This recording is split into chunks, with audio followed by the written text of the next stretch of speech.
ઝાલોદ નગરપાલિકાના 13 જેટલા કર્મચારીઓ સાથે અન્યાય થયાનો મામલો સામે આવ્યો છે।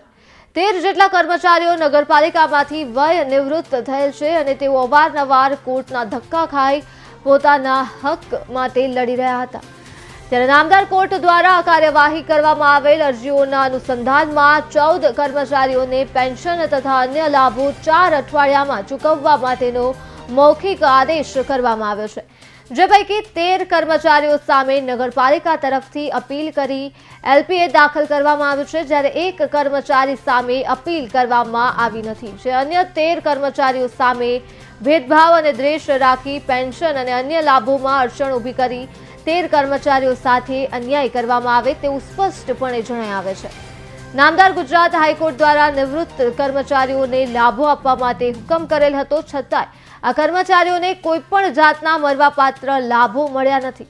નામદાર ગુજરાત હાઈકોર્ટના આદેશનો અનાદર કરવામાં આવ્યો છે, જેથી આ કર્મચારીઓની હાલ તો એક જ માંગ છે, નામદાર કોર્ટના હુકમનો અમલ કરી સરકાર દ્વારા જે મળવાપાત્ર લાભ છે તે આ દરેક કર્મચારીઓને મળે।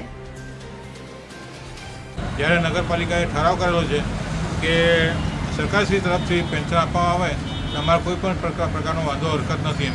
એમ છતાંય એમ કે કર્મચારીઓને હેરાન કરી અને અપીલો કરી ખોટી રીતે કેસો ઊભા કરી અને સરકારની વિરુદ્ધમાં ફરિયાદ કરવામાં આવી છે।